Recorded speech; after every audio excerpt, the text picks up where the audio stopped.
Olá, dando prosseguimento, estamos falando sobre os anexos fetais. Já falei da placenta, né? A membrana.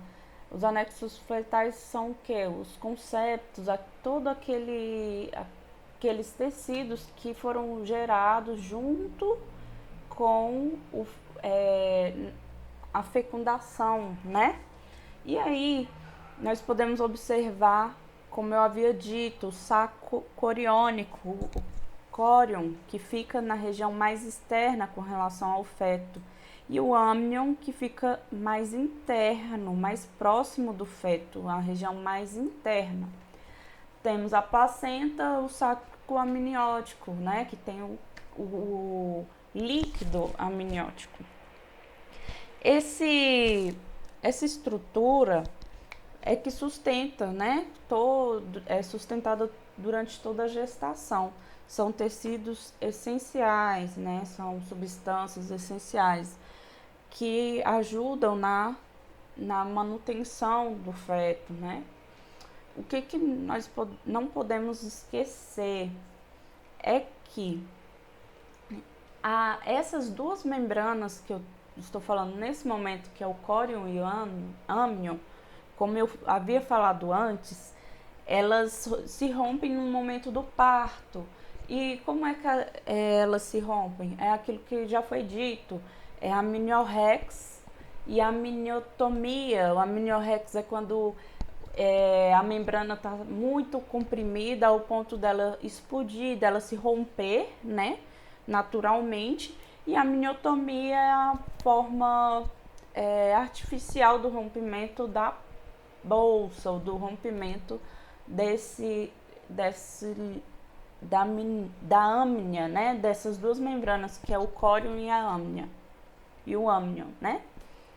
Temos na parte interna, o feto ele está envolvido do líquido amniótico.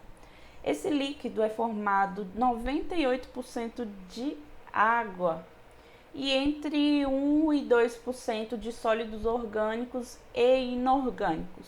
A composição desse líquido se modifica com o progredir da gravidez. Então, ela vai se modificando de acordo com o que o feto necessita, né?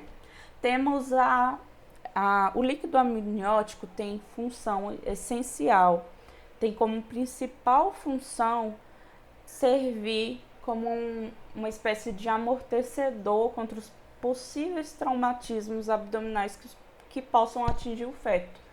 Então, se a mãe cai, se a mãe esbarra em um objeto, esse líquido vai amortecer esse impacto de forma que não venha afetar diretamente o feto.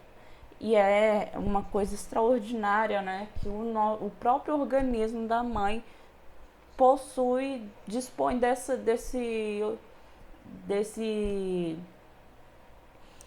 arma, né, de proteção, né?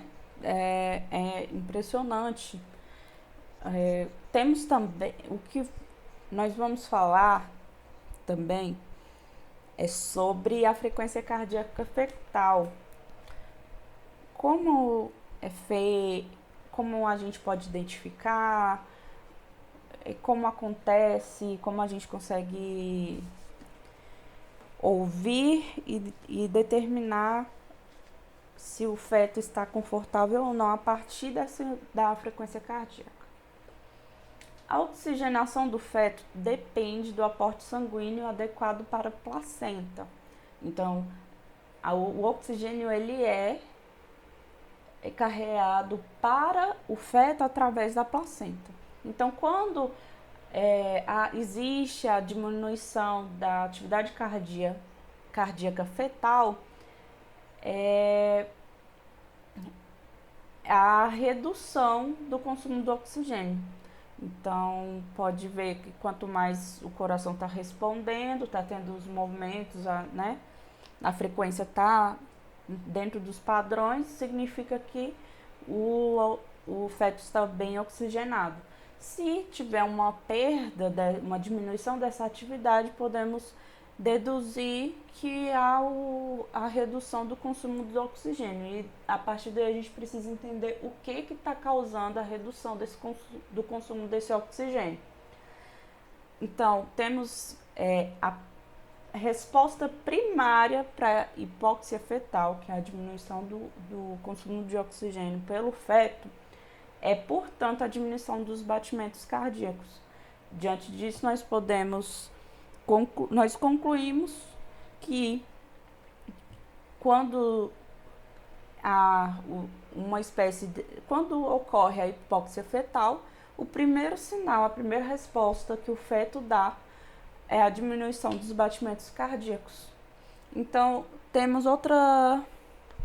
podemos concluir também que os movimentos fetais estão associados aos movimentos transitórios da frequência cardíaca, certo?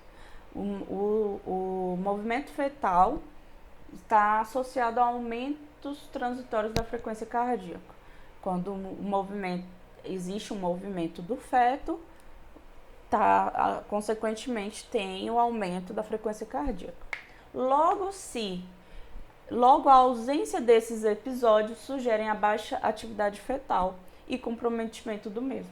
Então, logo, se a frequência cardíaca está diminuída, significa que os movimentos fetais estão diminuídos, a atividade fetal está diminuída e isso sugere o comprometimento do feto. Então, tem alguma coisa errada. Uma coisa leva a outra. Os movimentos fetais estão associados ao aumento da frequência cardíaca.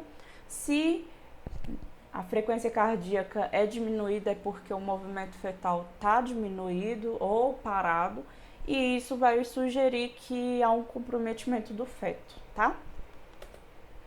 Uma coisa leva a outra. Temos aí a tabela de referência da frequência cardíaca fetal, que